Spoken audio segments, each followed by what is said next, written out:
Hi everyone, welcome to Becky's Crafts and Goodies. I hope you're all okay. Now today we've got a baking video, as you can guess. Now here we're going to make some Biscoff cheesecake bars. Now they look absolutely delicious. Now I got the recipe from Fit Waffle, which is on Facebook. So if you want to check that out, I'll link that down below so you can just go and have a look on their site on Facebook. So literally it is a Biscoff cheesecake recipe and it only has 5 ingredients. So I'm going to run through them now with you. So we've got some Lotus biscuits, which are the Biscoff biscuits. And I bought a pack like this from Poundland. And they're the individual ones because I couldn't find the ones that were not individually wrapped. But I used the whole of this packet. So I've got 2 packs spare, but I need those for the top. So that's what I bought from in there. And in Poundland as well, they also sell these small size jars. So they come in 200 grams, so that's quite a handy size to do. So we've got 200 grams of the biscuits and we've got 60 grams of unsalted butter. Then for the filling, so the middle bit, we've got some cream cheese. And the cream cheese that I've used is literally just this soft cheese here from Aldi. That's all I used. I bought 3 of them because you need 500 grams. So that's at the back there. That needs to be room temperature.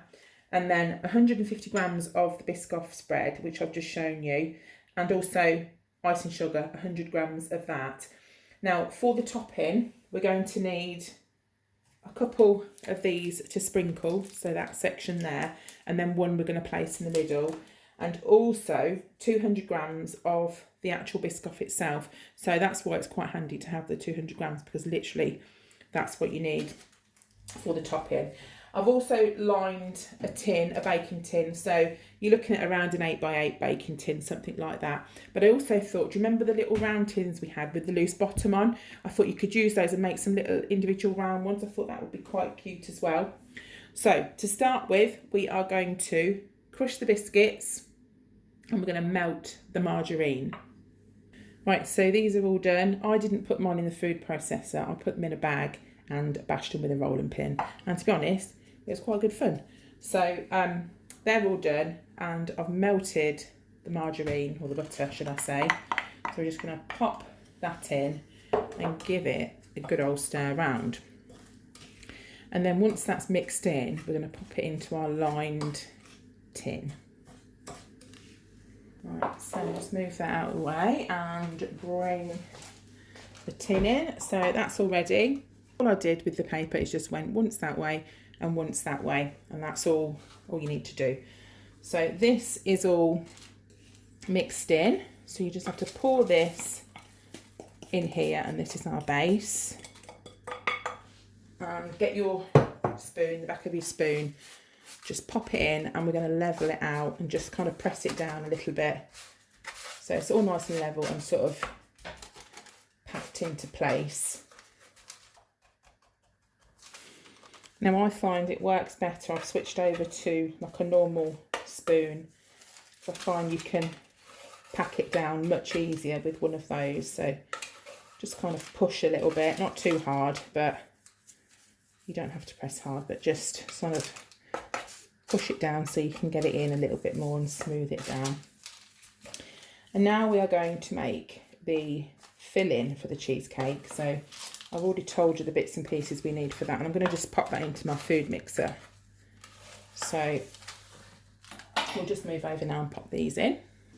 So this is a really simple cheesecake recipe to make. So if you've got people coming around, it actually just needs to go into the fridge for 3 hours. I nearly said into the hour for 3 fridges then, but that's not right there. So it doesn't take that long to do. So we'll put our Biscoff spread in as well. It can literally all just go into the mixer together.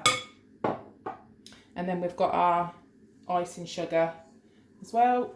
So it's so simple and easy to do. Got a little bit more there. And then we'll put the little whatnot on and we'll get going. I've got a bit there splodged on the side. So let's get mixing.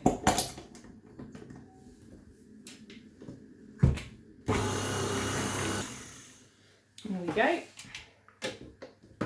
That's all nicely mixed.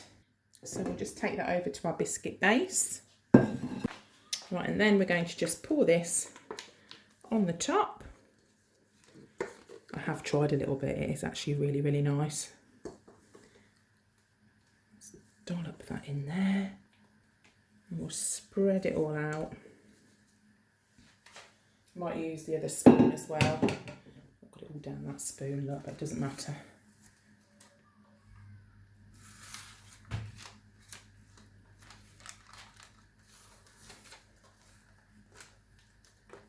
I really love Biscoff spread, but you know, I had to stop buying it because I just used to eat it all the time. Get some biscuits and just dip it in. Pretty bad, isn't it? So we'll just smooth this and then we'll put our topping on. But can you see how easy this is just coming together?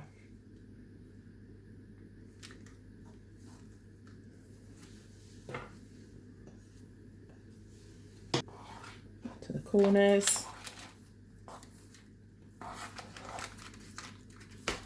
Right, so now for the topping, and all I've done is I've put the Biscoff spread into the microwave and literally just melted it like that. So it doesn't take many seconds, keep your eye on it, and that's just all melted nicely. We're literally just going to pour that on top of the middle. Put that all over and we'll just spread it out just so it's nice and even, and this should set nicely. So it's just a thin layer over the top, just push it to the corners, but it should level off quite nicely. So what you need to do next is, do you remember the 4 biscuits that we had spare?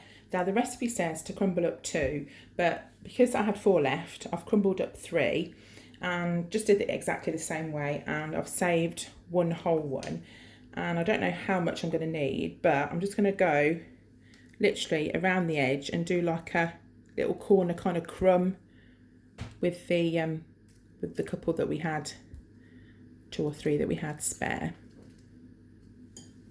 There we go, and this last biscuit, we're just going to pop that in the middle like that, and that's going to go into the fridge now for at least 3 hours, or you can leave it overnight.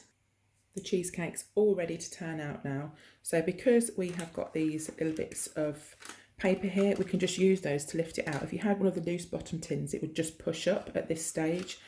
So we're just going to carefully use the sides and just use that to pull. Now the biscuit on the top will probably crumble away because I put some extra on, but that is absolutely fine. What we'll do is we'll just pull these side bits down so you can see.